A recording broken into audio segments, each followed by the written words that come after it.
In this video, we'll explore generator design with the Modular Circuits Generator and discover how our choice of magnet configuration, coil, and rotor speed affect the output voltage. Then we'll make the generator work in reverse as an electric motor. The Modular Circuits Generator includes a base, a crank, a pulley wheel, 3 photodetector discs, a photogate cable, 8 neodymium magnets, and a rotor. To complete the generator, we also need a modular circuits coil. I have 3 of them here with different numbers of turns. Let's assemble our generator. We'll start by placing a photodetector disc on the rotor.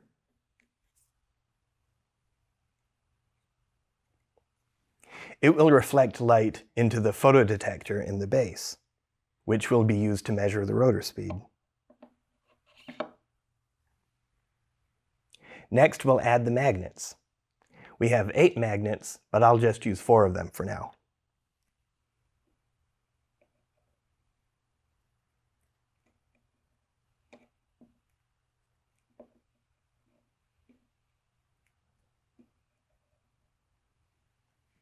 Next, we'll add this 2,000 turn coil and the crank, which makes it easy to turn the rotor fast. To see if our generator works, we can use this LED module and other modular circuits components to build a circuit.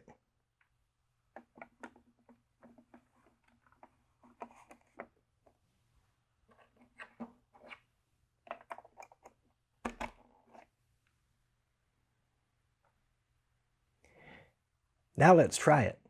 There's a handhold here to hold it steady.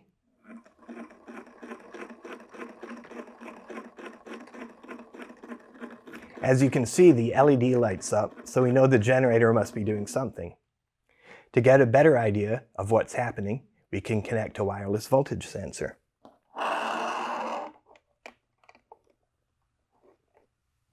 I've already connected the sensor wirelessly to SparkView software.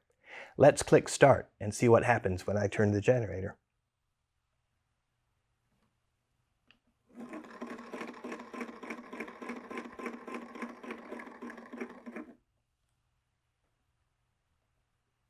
Now we can see the output voltage of the generator. And if we zoom in, we can see that it was an oscillating voltage. Zooming out again, we can see that the amplitude was about 2 volts. This voltage was induced in the coil because the magnetic field around the coil changed as the magnets moved past it. We can put this compass here and watch the magnetic field oscillate as the rotor turns.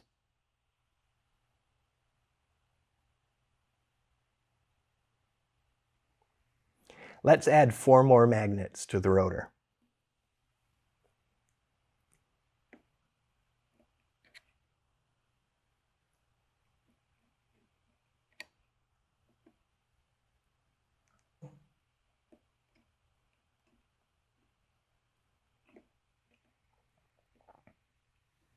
I'll turn the crank at about the same speed and see if we get better results.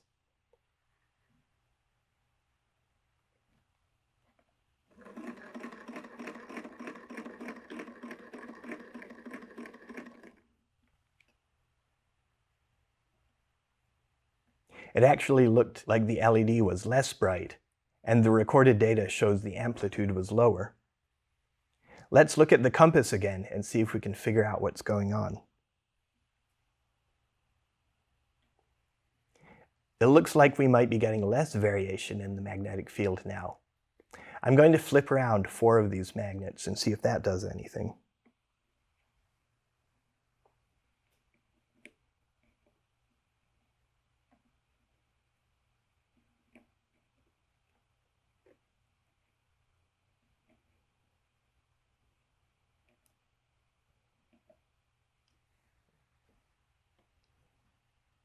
That looks more promising.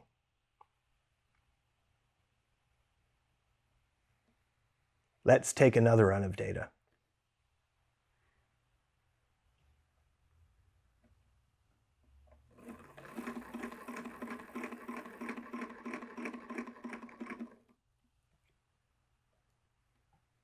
That time the LED was much brighter, and the voltage got up to almost 3 volts, which is much higher.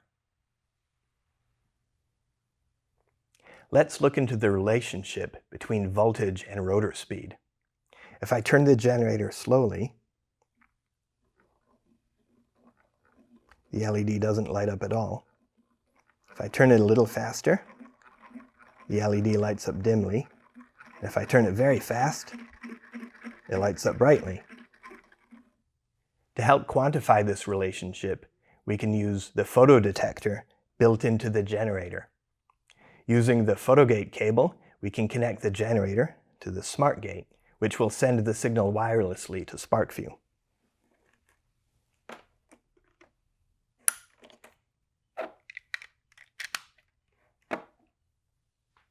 On this page, I've set up a graph. We can collect some data and see angular speed versus time.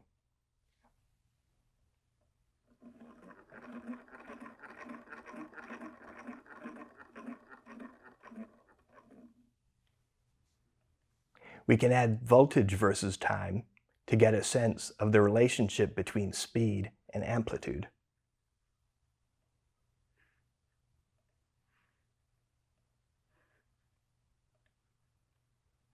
I'm going to record another run of data, but instead of using the crank, I'm just going to spin the rotor and let it slow down naturally so we get a range of speeds.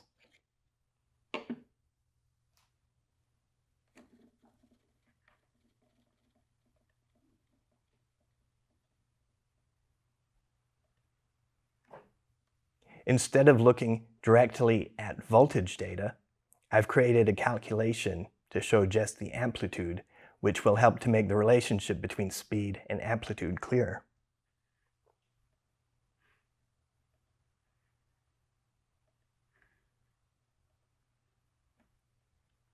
And finally, we can look at a graph of amplitude versus speed.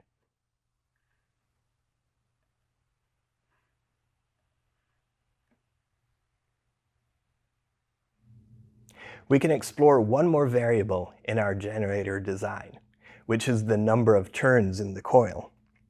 Right now I have the 2000 turn coil installed, and I can make the LED light up just by spinning the rotor like this.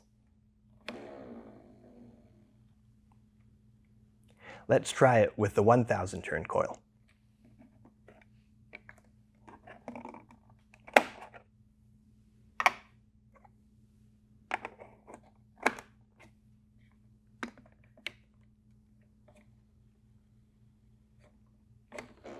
Now I need to spin the rotor faster to see the LED light up. Let's collect some more amplitude versus speed data to see what's going on.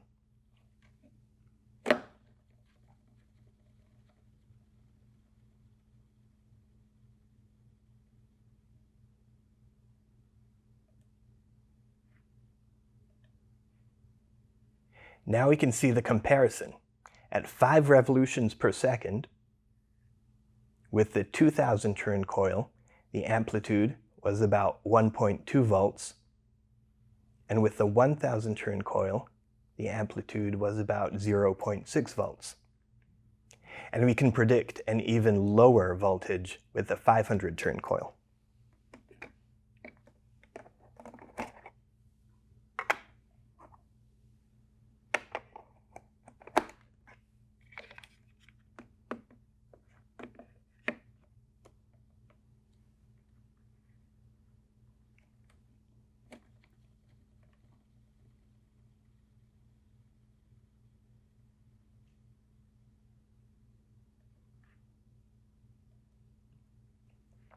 And we see at the same speed, the voltage was about 0.3 volts.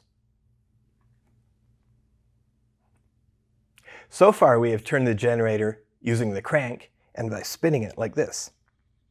But you can also turn the generator in a more controlled way using the included pulley. with a super pulley and a mass hanging on a string, as shown here. You can find detailed instructions for this experiment and others at PASCO.com.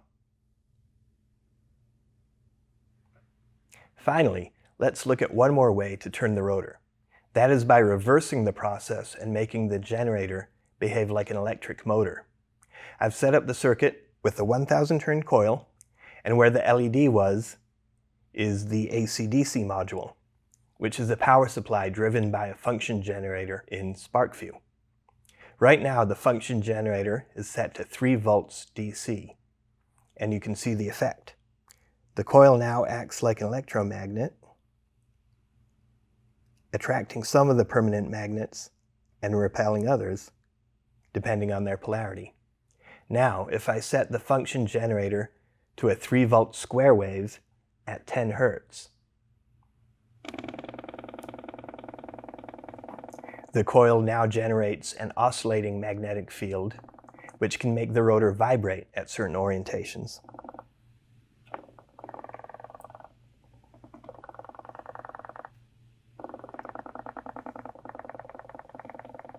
And if I start the rotor spinning, it will get into a mode where the oscillating magnetic field makes the rotor spin continuously.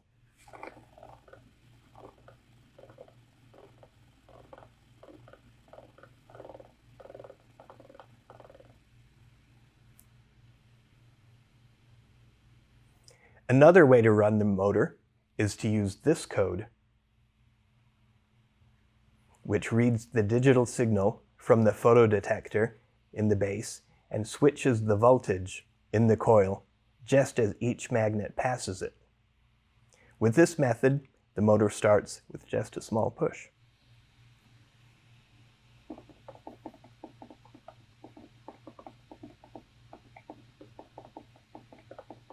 Visit the product page linked in the description to learn more about the Modular Circuits Generator and its accessories, including specifications and links to lab investigations.